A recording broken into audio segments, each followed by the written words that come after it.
नमस्कार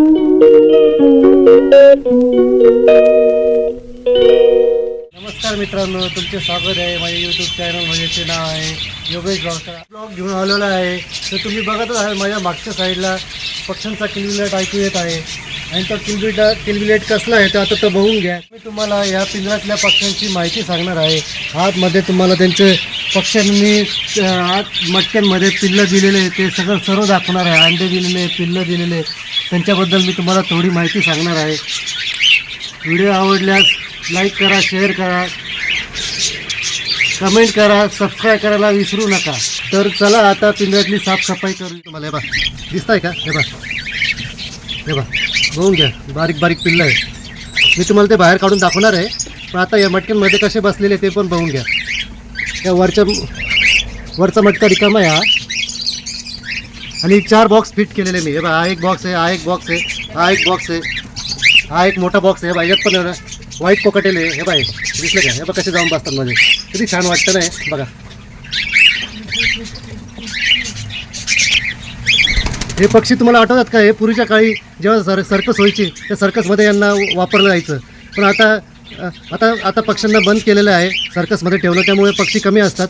पण आता तुम्ही घरगुती पाळू शकतात. हे जे आहे ना हे सिंगिंग बर्ड्स आहे. तुम्ही यांना शिकवलं तर पूर्णपणे बोलायला पण शिकतात. हे पूर्ण आता हे जे आहे ते सगळे वाईल्ड बर्ड आहे. हे कारण हे यांना हातात घेतल्यामुळे हे ॲग्रेसिव्ह झालेले आहेत. पण यांचे जे पिल्लं असतात, आता हे पिल्लं बघा, हे छोटेसे पिल्लं आहेत ना, हे यांना मी बाहेर काढून मी स्वतः यांना ट्रेन करणार. त्यांना फीडिंग फॉर्म्युला त्या साहाय्याने मोठं करणार. यांना बघून घ्या, आता बाहेर पिल्लं.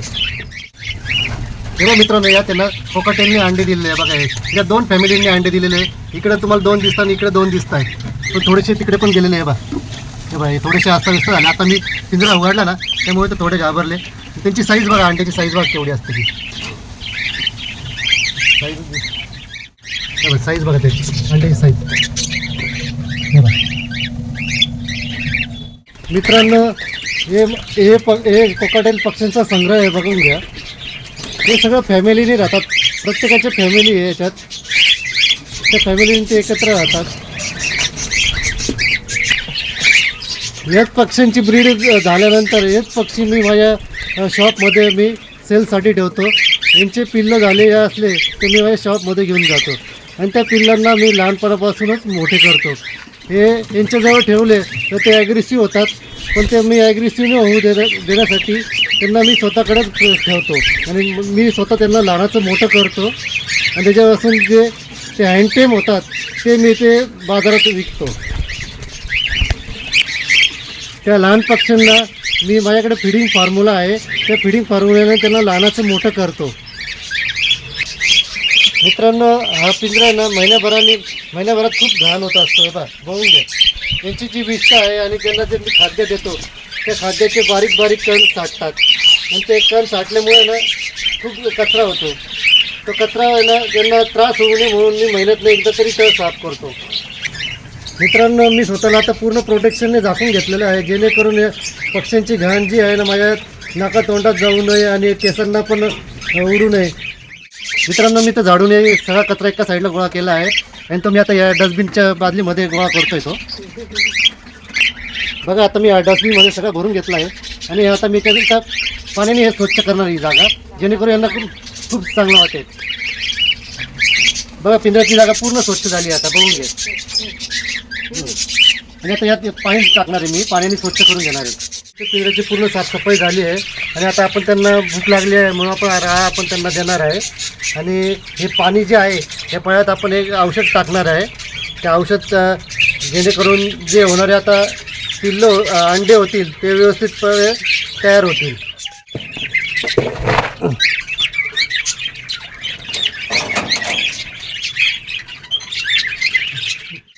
मित्रांनो, आता हे बघा, मी त्यांच्यासाठी ना घरटी लावलेली आहे. हे बघा, बघून घ्या घरटी. मित्रांनो, आता मी हे कोकाटेल पक्ष्यांसाठी अशी घरटी बनवलेली आहे. बघून घ्या ही घरटी. यात ही घरटी बघून घ्या त्यांची. ही घरटी बनवलेली आहे. त्यात मी जी मटक्यांची बनवली आहे, चार मटकी आहेत. या मडक्यामधील पिल्लं बघा. आता मडक्यातले पिल्लं आता मी बाहेर काढतोय. हे बघा, त्यांच्या सगळ्यात मी उचललेलं आहे खाली. हे बघा, खाली उचललेलं आहे बघा. हे बघा, माडक्या सगळं उचललं बघा ते पिल्लं आतमध्ये दिसले का हे बघ हे बघ छोटं पिल्लू बघा हे महिन्याभराचं पिल्लू आहे हे बघ हे या मडक्यातलं होतं आणि हे दुसरे आहेत ते या मडक्यातले हे बघ हे त्यांनी एकच पिल्लू दिलं आहे याचा कलर आहे जो अल्बिनो कलर आहे आणि हे जे दुसरे आहेत ते बघा सध्या ते घाबरत आहे पण नंतर ते एक दोन दिवसात सेट होऊन जातील हे बघा याचा ना याचा ग्रे कलर तयार झालेला आहे हा ग्रे कलर तयार होईल आणि हा पाईड कलरमध्ये तयार झालेला आहे हा बघा पाईड कलर तयार झालेला आहे म्हणजे हा mix colour pied colour means mix colour आता हे 1.5 महिन्याचे पिल्लं आहे बघा हे दोघं जे आहेत ना हे 1.5 महिन्याचे पिल्लं आहे दिसले या पिल्लांना मी ना दुसऱ्या पिंजऱ्यामध्ये शिफ्ट करणार आहे जेणेकरून मी आता यांना स्वतःच फीडिंग करून त्यांना मोठं करणार आहे आणि जर तुम्हाला मित्रांनो हा व्हिडिओ आवडला असेल तर शेअर करा लाईक करा कमेंट करा सबस्क्राईबचे बटन नक्की दाबा आता भेटूया पुढच्या व्हिडिओमध्ये बाय बाय